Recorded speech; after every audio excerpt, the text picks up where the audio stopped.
Hey, what's up everyone? Today we're fishing in Milolii again. And we were deciding whether to go fishing or not because we're concerned about the storm coming in. You can see some of the storm clouds out in the distance there. But we decided to go anyway. So here I'm hooked up and it's pulling hard.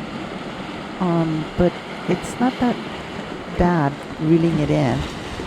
Although the closer it got, the harder it pulled. So I'm just reeling it in, and as it got closer, it started fighting really hard.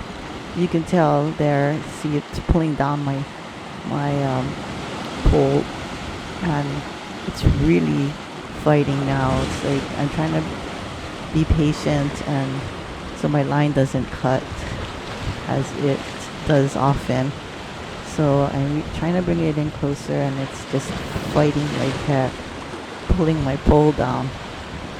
I even had to switch my hand grip because my wrist was getting sore, but I also was trying to loosen the drag so it would have some leeway to pull the line instead of breaking it off.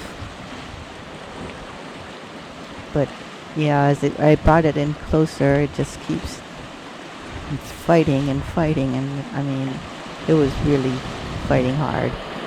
So I'm bringing it in, and I can tell that it's a humuhumu.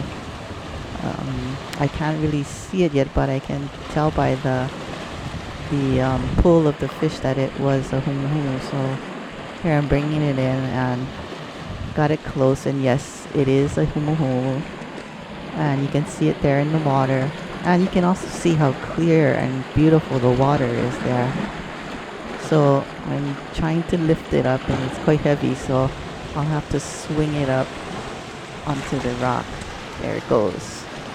And it's a black humuhumu, which is a Humuhumu Ele Ele. A lot of people will throw this back and consider it a rubbish fish, but we use it for dinner oftentimes, and we'll show you how we prepare it.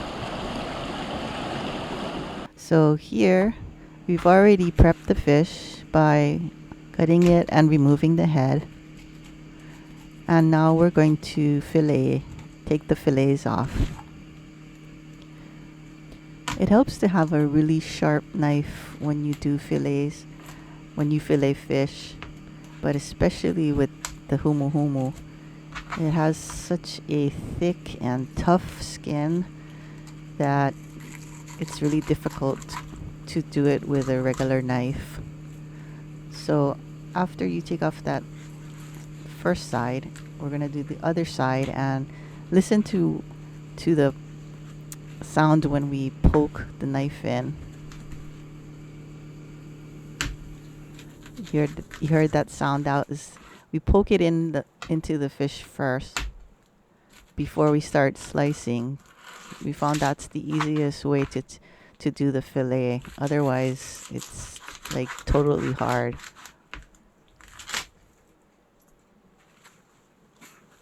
Besides having a sharp knife, it's also important to have a clean knife.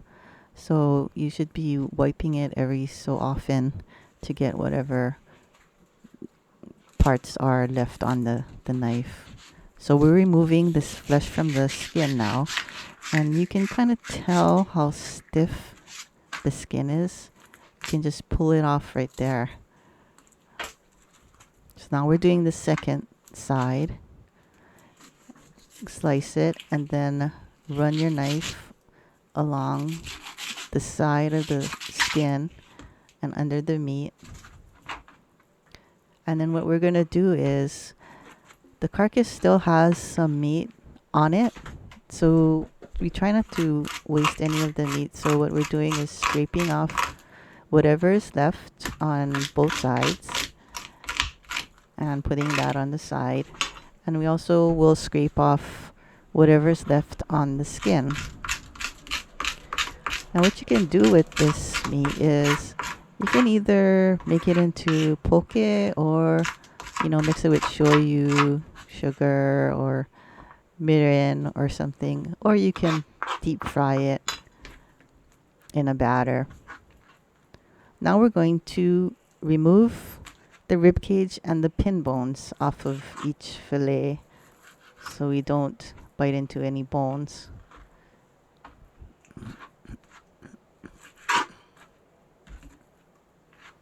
The way you can find the pin bones is you just run your finger along the meat and you'll feel it, and so you just slice that out.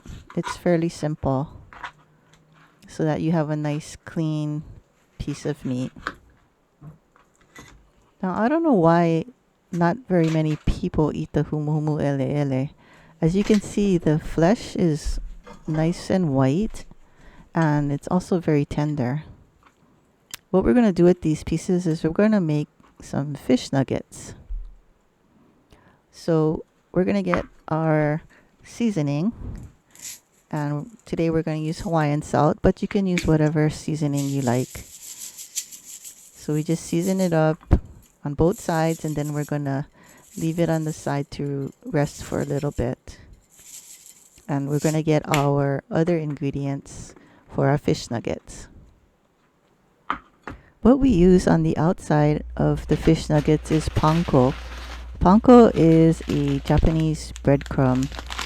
You can buy that in the market or in the Asian section.